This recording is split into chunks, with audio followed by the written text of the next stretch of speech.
ನಮಸ್ತೆ ಫ್ರೆಂಡ್ಸ್, ಆವಿಷ್ಕಾರಕ್ಕೆ ಎಲ್ಲರಿಗೂ ಸ್ವಾಗತ. ಇವತ್ತು ಕೂಡ ಒಂದು ಅವರೆಕಾಳು ರೆಸಿಪಿ ಜೊತೆಗೆ ಬಂದಿದ್ದೀನಿ. ಅವರೆಕಾಳು ಸೀಸನ್ ಇರೋದ್ರಿಂದ ಒಳ್ಳೆ ಸೊಗಡಾಗಿರೋ ಚೆನ್ನಾಗಿರೋ ಅವರೆಕಾಳು ಸಿಗ್ತಾ ಇದೆ. ಒಳ್ಳೊಳ್ಳೆ ರುಚಿಯಾಗಿರೋ ಖಾದ್ಯಗಳನ್ನು ಮನೆಯಲ್ಲೇ ಮಾಡ್ಕೊಂಡು ತಿನ್ನಲಿ ಅನ್ನೋ ಉದ್ದೇಶದಿಂದ ಅವರೆಕಾಳು ಉಪ್ಪಿಟ್ಟು, ಸಾಂಪ್ರದಾಯಿಕವಾದ ಅಕ್ಕಿ ತರಿ ಅವರೆಕಾಳು ಉಪ್ಪಿಟ್ಟನ್ನು ನಾನಿವತ್ತು ಮಾಡಿ ತೋರಿಸ್ತಾ ಇದ್ದೀನಿ. ಈ ಬಟ್ಲಲ್ಲಿ ಒಂದು ಬಟ್ಲಷ್ಟು ಅವರೆಕಾಳು ತೊಗೊಂಡಿದ್ದೀನಿ. ಉಪ್ಪಿಟ್ಟಿಗೆ ಸ್ವಲ್ಪ ಎಳೆದಾಗಿರೋ ಅವರೆಕಾಳನ್ನೇ ಪ್ರಿಫರ್ ಮಾಡಬೇಕು. ತುಂಬ ಬಲ್ತಿರೋ ಕಾಳಾದರೆ ಅಷ್ಟು ಚೆನ್ನಾಗಿರಲ್ಲ. ಅವರೆಕಾಳು ಮುಳುಗೋ ಅಷ್ಟು ನೀರು ಹಾಕಿ ಕುಕ್ಕರಲ್ಲಿ 2 ವಿಸಲ್ ಕೂಗಿಸ್ತೀನಿ. ಈಗ ಅವರೆಕಾಳು ಮುಳುಗೋ ಅಷ್ಟು ನೀರು ಹಾಕಿದ್ದೀನಿ. ಒಂದು 1/4 ಟೀ ಸ್ಪೂನಷ್ಟು ಉಪ್ಪು ಹಾಕ್ತೀನಿ.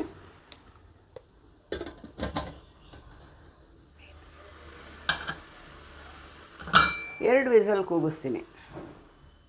ಈಗ ಈ ಬಟ್ಲಲ್ಲಿ 1 ಬಟ್ಲಷ್ಟು ಅವರೆಕಾಳು ತೊಗೊಂಡಿದ್ದೆ. ಅಷ್ಟೇ ಕ್ವಾಂಟಿಟಿನಲ್ಲಿ ಅಕ್ಕಿ ತರಿ ತೊಗೊಂಡಿದ್ದೀನಿ. ಅಕ್ಕಿ ರವೆ ನಾನು ಮನೆಯಲ್ಲೇ ಮಾಡಿಕೊಂಡೆ.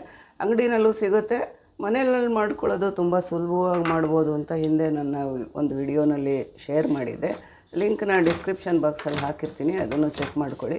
ಮನೆಯಲ್ಲೂ ತುಂಬ ಚೆನ್ನಾಗಿ ಅಕ್ಕಿ ತರಿ ರೆಡಿ ಮಾಡ್ಕೊಳ್ಬಹುದು. ಇದನ್ನು ಹುರಿಯೋದು ಅಂದರೆ ತುಂಬ ಕೆಂಪಾಗಿ ರೋಸ್ಟಾಗಿ ಹುರಿಯೋದಲ್ಲ, ಸ್ವಲ್ಪ ಬಿಸಿ ಮಾಡಬೇಕಷ್ಟೆ. ಕೈಯಲ್ಲಿ ಮುಟ್ಟಿದ್ರೆ ಬಿಸಿ ತಟ್ಟಿತು ಅನ್ನೋಷ್ಟು ಹುರಿದು ತೆಗೆದುಬಿಡಬೇಕು. ರವೆ ಹುರಿದಂಗೆ, ರೆಗ್ಯುಲರ್ ಉಪ್ಪಿಟ್ಟು ರವೆ ಹುರಿದಂಗೆ ಕೆಂಪಾಗೆಲ್ಲ ಹುರಿಬಾರ್ದು ಅಕ್ಕಿ ತರಿನ.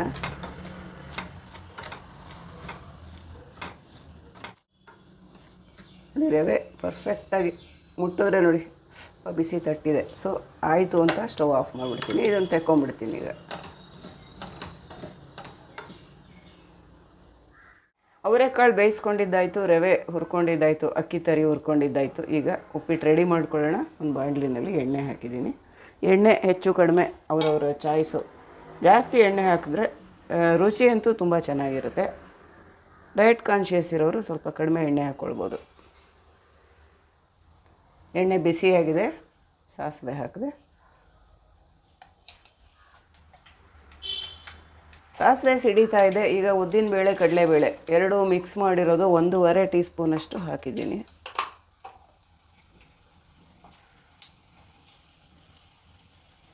ಉದ್ದಿನಬೇಳೆ, ಕಡಲೆಬೇಳೆ ಸ್ವಲ್ಪ ಬ್ರೌನಿಷ್ ಕಲರ್ಗೆ ತಿರ್ಕೊಳ್ಬೇಕು. ಅಲ್ಲಿವರೆಗೂ ಬೇರೆ ಏನು ಐಟಮ್ಸ್ನೂ ಹಾಕಬಾರ್ದು. ಈಗ ಸ್ವಲ್ಪ ಬಣ್ಣ ಚೇಂಜ್ ಆಗಿದೆ ಉದ್ದಿನಬೇಳೆ, ಕಡಲೆಬೇಳೆ. ಈಗ ಸಣ್ಣದಾಗಿ ಪೀಸ್ ಮಾಡ್ಕೊಂಡಿರೋ ಶುಂಠಿನ ಡೈರೆಕ್ಟಾಗಿ ಎಣ್ಣೆನಲ್ಲಿ ಹಾಕ್ತೀನಿ. ಈ ಥರ ಎಣ್ಣೆನಲ್ಲಿ ಹಾಕೋದ್ರಿಂದ ಶುಂಠಿ ಬಾಯಿಗೆ ಸಿಕ್ಕಿದಾಗಲೂ ಕೂಡ ತುಂಬ ಚೆನ್ನಾಗಿರುತ್ತೆ. ಒಣಮೆಣಸಿನ್ಕಾಯಿ, ಕರಿಬೇವಿನ ಸೊಪ್ಪು, ಈರುಳ್ಳಿ, 2 ಮೀಡಿಯಮ್ ಸೈಜಿನ ಈರುಳ್ಳಿನ ಸ್ವಲ್ಪ ದಪ್ಪಗೆ ಹಚ್ಚಿಟ್ಕೊಂಡಿದ್ದೀನಿ. ಎಲ್ಲದಕ್ಕೂ ಹಚ್ಚಿದಂಗೆ ಉದ್ದುದ್ದಕ್ಕೆ ಹಚ್ಚಬಾರ್ದು. ಈ ಉಪ್ಪಿಟ್ಟಿಗೆ ಸ್ವಲ್ಪ ಈ ಥರ ಅಡ್ಡಡ್ಡ ಸೀಳ್ಬಿಟ್ಟು ಹಚ್ಕೊಂಡ್ರೆ ತುಂಬ ಚೆನ್ನಾಗಿ ಹೊಂದ್ಕೊಳ್ಳುತ್ತೆ.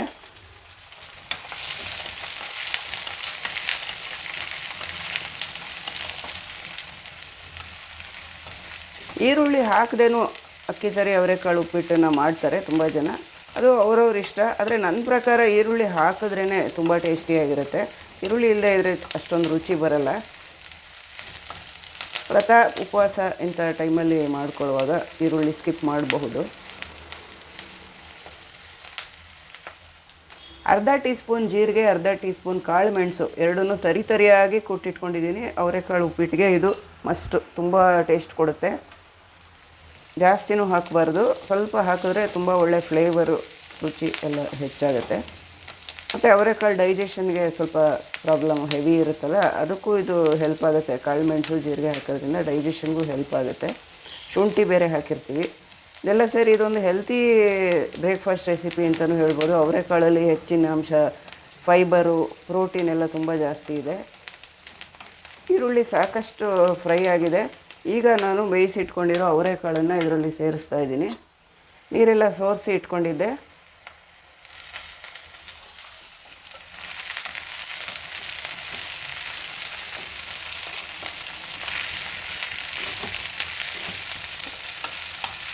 ಒಂದು 2 ಸುತ್ತು ಈ ಥರ ಹುರಿದ್ರೆ ಸಾಕು. ತುಂಬ ಹೊತ್ತೇನು ಹುರಿಬೇಕು ಅಂತಿಲ್ಲ. ಈಗಾಗಲೇ ಬೆಂದಿದೆ ಅವರೆಕಾಳು.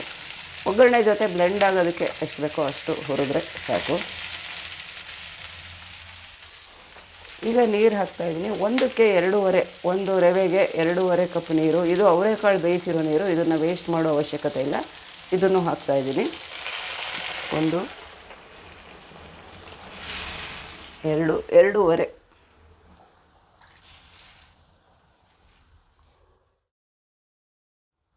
ಉಪ್ಪು ಹಾಕ್ತಾಯಿದ್ದೀನಿ. 2 ಟೀ ಸ್ಪೂನಷ್ಟು ಉಪ್ಪು ಹಾಕ್ತೀನಿ. ಅವರೆಕಾಳು ಬೇಯಿಸುವಾಗ 1/4 ಟೀ ಸ್ಪೂನಷ್ಟು ಉಪ್ಪು ಮೊದಲೇ ಹಾಕಿದ್ದೆ. ಈಗ ಮುಚ್ಚಿಟ್ಟು ನೀರು ಚೆನ್ನಾಗಿ ಕುದಿಯೋದಕ್ಕೆ ಬಿಡೋಣ.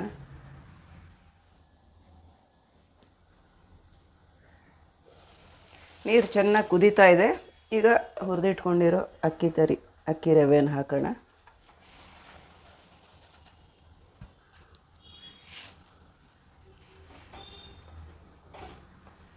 ಈಗ ಫ್ಲೇಮ್ ಸಣ್ಣದಾಗಿ ಇಟ್ಬಿಟ್ಟು ಚೆನ್ನಾಗಿ ಅರಳೋದಕ್ಕೆ ಬಿಡಬೇಕು, ಬೇಯೋದಕ್ಕೆ ಬಿಡಬೇಕು.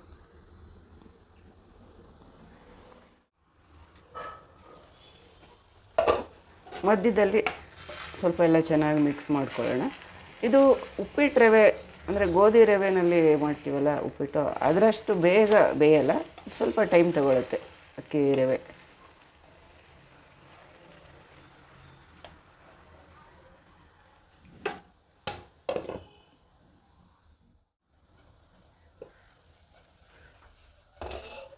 ಕೆಲವು ಸಲ ನಾವು 1ಕ್ಕೆ 2.5 ಆ ಲೆಕ್ಕದಲ್ಲಿ ನೀರು ಹಾಕಿದ್ರು, ಕೆಲವು ಸಲ ಹಳೆ ಅಕ್ಕಿಯಿಂದ ಮಾಡಿರೋ ರವೆ ಆದರೆ ನೀರು ಜಾಸ್ತಿ ಹಿಡಿಯುತ್ತೆ. ಅಂಥ ಸಮಯದಲ್ಲಿ ಬಿಸಿ ಮಾಡಿಕೊಂಡು ಅಂದರೆ ಚೆನ್ನಾಗಿ ಕಾಯಿಸಿಟ್ಕೊಂಡಿರೋ ನೀರನ್ನು ಸೇರಿಸ್ಬೋದು. ನನಗೂ ಇಲ್ಲಿ ಇನ್ನೂ ಸ್ವಲ್ಪ ನೀರು ಬೇಕು ಅನ್ನಿಸ್ತಾ ಇದೆ, ಹಾಗಾಗಿ ಕಾಯಿಸಿರೋ ಒಂದು ಅರ್ಧ ಲೋಟ ನೀರನ್ನು ಸೇರಿಸಿದೆ. ಹೊಸಕ್ಕಿಯಿಂದ ಮಾಡಿರೋ ರವೆ ಆದರೆ ಜಾಸ್ತಿ ನೀರು ಹಿಡಿಸಲ್ಲ, ಹಾಗಾಗಿ ಸ್ವಲ್ಪ ಹೆಚ್ಚು ಕಡಿಮೆ ಆಗ್ಬೋದು. ಈ ರೀತಿ ನೀರನ್ನು ಬಿಸಿ ಮಾಡಿ ಚೆನ್ನಾಗಿ ಕುದಿಸಿ ಹಾಕ್ಕೊಳ್ಬೋದು.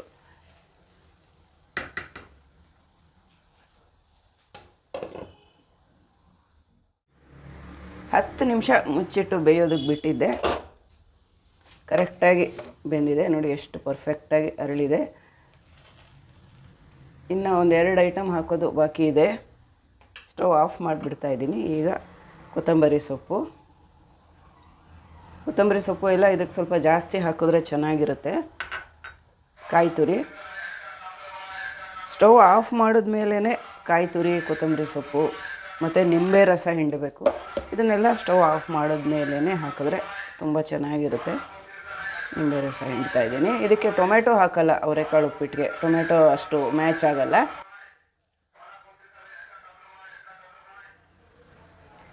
ನಾನು ಒಂದು ಹೋಳು ಪೂರ್ತಿ ಹಿಂಡ್ಬಿಟ್ಟು ಇನ್ನೊಂದು ಹೋಳಲ್ಲಿ ಸ್ವಲ್ಪ ಹಿಂಡಿದೆ. ಈ ಹುಳಿ ಇದನ್ನೆಲ್ಲ ಅವರವರ ರುಚಿಗೆ ತಕ್ಕಂಗೆ ಮಾಡ್ಕೊಳ್ಬೋದು. ಕೆಲವರಿಗೆ ತುಂಬ ಹುಳ್ಳಂಗೆ ಮಾಡ್ಕೊಳ್ಳೋಕೆ ಇಷ್ಟ ಆಗುತ್ತೆ, ಅಂಥವ್ರು ಜಾಸ್ತಿ ರಸ ಹಾಕ್ಕೋಬೋದು.